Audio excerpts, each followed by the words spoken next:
to my mini vlog. आज चाहिँ म बाबुलाई टिफिन बनाउन तयार हुँदैछु।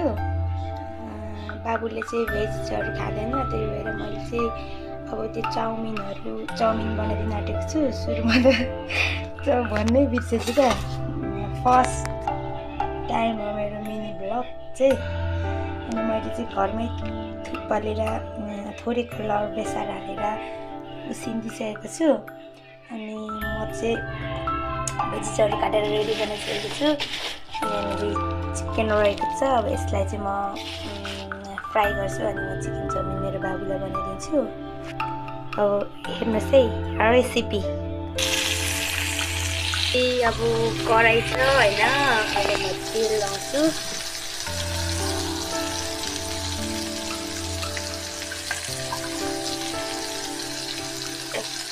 तेल लाएर मैले चाहिँ थोरै तेल हालेँ। अब बच्चाहरूलाई धेरै ओइली पनि दिनु हुँदैन नि त साथीहरू, त्यही भएर थोरै तेल हालेँ। मेरो चाहिँ चिकन चाहिँ रेडी भइसक्यो, हुँदैछ। अब एकछिनलाई चिकनलाई चाहिँ म भित्र चाउमिनसँगै फ्राई गर्नेछु। यसलाई चाहिँ सुरुमा तार्नुपर्ने हुन्छ, त्यही भएर हो। Just looking like a wow. म चाहिँ अघि यो चप गरेको प्याज लाउँदैछु।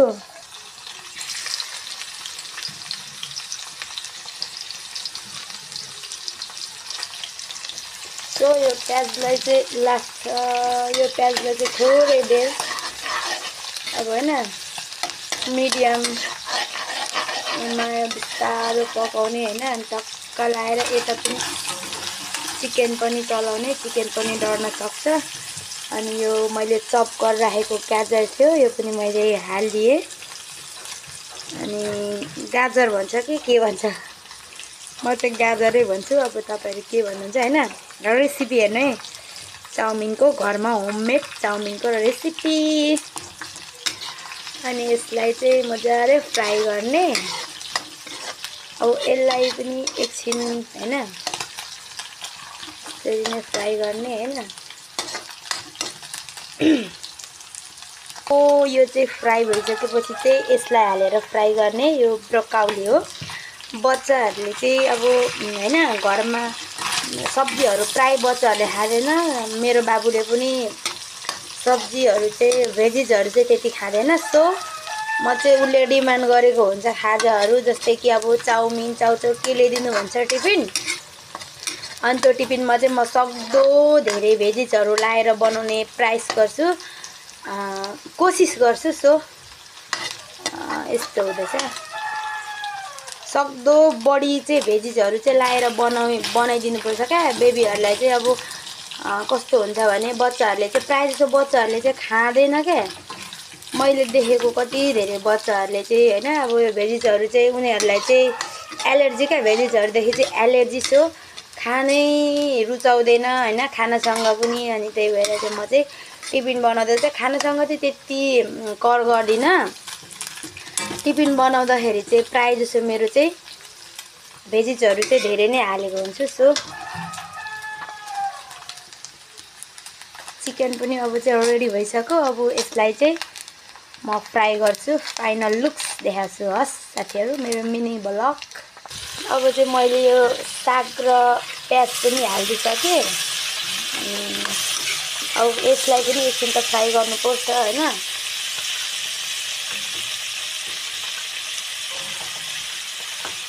बच्चाहरूलाई चाहिँ अब यो भेजिजहरू खानु चाहिँ अलिक हुन्छ।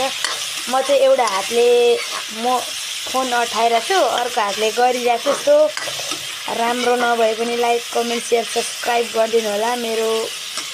मेरो पहिलो प्राइस। मलाई बनाउने रेसिपीहरू बनाएर देखाउने इच्छा त छ, तर कसरी बनाउने नो आइडिया क्या। घरमा बनाएपछि त हेल्दी बनाइदिनु पऱ्यो, त्यही भएर स्वाद अनुसार निमक,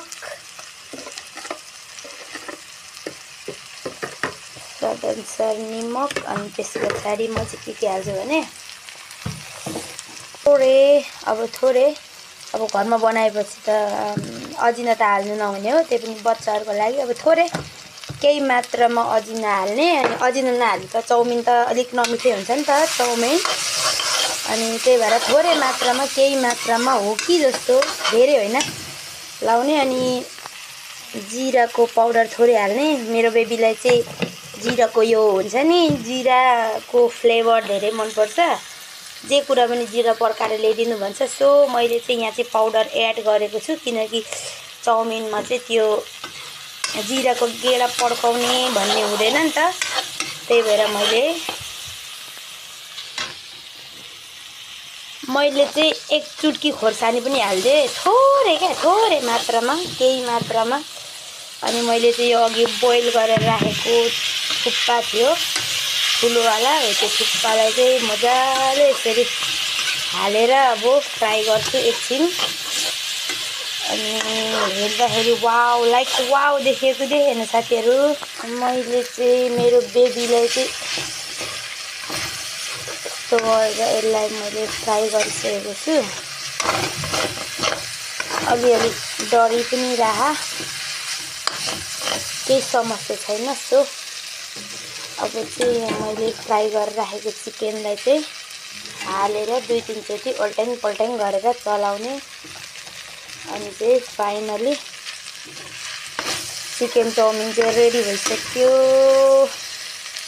चाउमिन बनाइसकेपछि सोया सस त हाल्ने कुरै हुँदैन, त्यही भएर थोरै मात्रामा मैले चाहिँ सोया सस हालेको छु। अलिकति हाई आगो अलिक बढी भएर थोरै डढ्दैछ, नो माइन्ड। ओके साथीहरू, मेरो चाहिँ टिफिन रेडी भयो। अब म लगेर लान्छु अनि स्कुल जान्छु। तपाईँलाई म सक्दो सबै कुरा देखाउने कोसिस गर्दछु। सो बाबुको चाहिँ टिफिन रेडी भइसक्यो, अब पुऱ्याउनु पनि जानुपर्छ। त्यही भएर तर एकछिन तातै छ, म यसलाई चाहिँ ढक्कन लाउँदिनँ। सरी, म चाहिँ पानी कहिले लग्दिनँ। यति फ्रुट अनि फुटी अनि उसको डिमान्ड अनुसारको डेली खाजा हो। अब म पुऱ्याउनु जान्छु। सो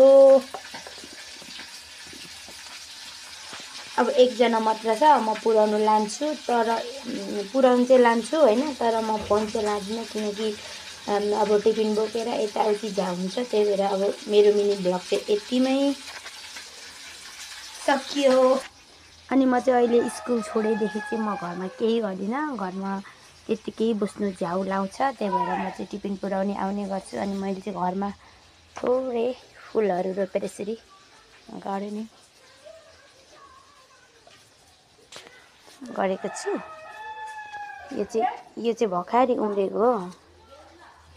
मेरो चाहिँ सानो सानो फुलहरू छ। सो यो चाहिँ म अब यो फुलिसकेर यसको हुन्छ नि, यसको बिउहरूलाई चाहिँ मैले चाहिँ सबै नर्सरीबाट किनेर ल्याएको हो। यहाँदेखि वारपार पल्लो छेउसम्मको मैले नर्सरीबाट किनेर ल्याएको हो।